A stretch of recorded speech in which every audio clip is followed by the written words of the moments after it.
I think my boyfriend might have actually found a solution to an age-old problem that us ladies have been trying to figure out for centuries. Do I look like I... Look at me. Look, no, Sharice, look at me. Do I look like I care? Look. I don't care. Right? You know the pest on a night out? You know when there's a guy that just no matter what you say, no matter what you do, he will not fuck off? Yeah? I think my boyfriend has just handled this like a goddamn work of art, and I feel like people should know. What's the point? Okay, so we were out, we're having some drinkies. One of my friends comes up and she's like, I don't know what to do. I've got a pest. Can't get rid of him. He's not f***ing listening. He will not piss off. What do I do? And my boyfriend's like, I got this. Right? Now, normally men in this situation, there's a couple of different ways that you deal with this. Say it! There's way number one where you just back off and you're like, there's nothing to do with me, I'm staying out of it. Now, if you pick that route, you're not a girl's guy, you're just a bit of a knob, to be honest. There's way number two where you put your arm around him and you're like, come on, you're with me, babe. Now, way number two is a bit tricky because then the pest is like, is that your boyfriend? Is that your boyfriend? And he still doesn't fuck off, right? My boyfriend's found way number three.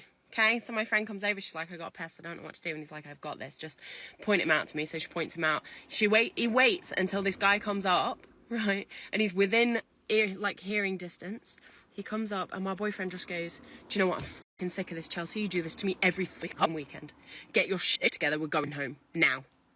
Like, he picked emotionally abusive boyfriend. That's what he went with. And this guy did a U-turn and just left, not a word. He was like, nah, I'm not getting involved in that, and off he went.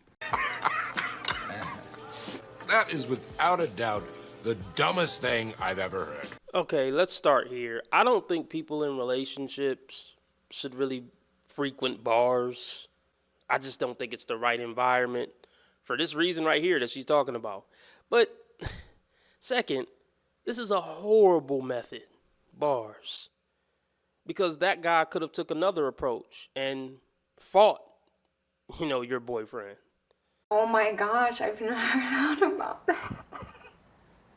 I got absolutely obliterated by a man today over text, so let's talk about it. Basically, this guy that I had went on a couple dates with texted me after almost a week of not talking to each other, so I naturally assumed that we were just kind of going our own way. And when he texted me, he was like, hey, how's your day going? To which I responded, my day's going well, but then I followed that up with, hey, just so you know, going a week without talking to each other made me feel like we're just kind of doing our own thing now. But I also told him that I had seen that he had updated his profile after he specifically told me that I was the only one that he was dating.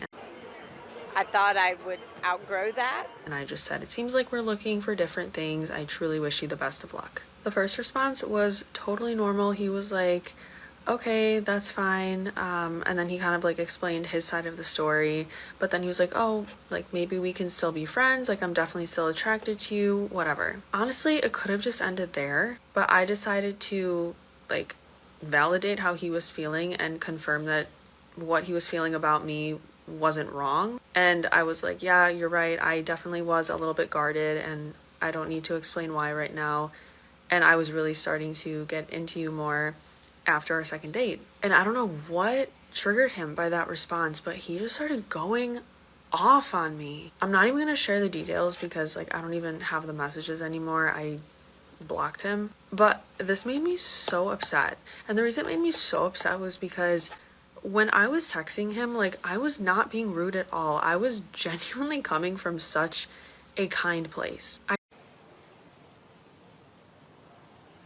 Right. I did not put him down at all. I was not playing the victim. I was not telling him how horrible of a person he was. I just simply said, it looks like we're looking for different things. Yes, I was being guarded, but I definitely was starting to catch feelings for you. And the way he was speaking to me just made me feel so belittled, and he was being so condescending in some of the things he said. See, there's always gonna be some real sad parts in life that's hard to accept. That wishing something was different won't make it so. They're learning the difference between things they can change and things they can't. That's one of life's toughest lessons. Take it from someone who's been there.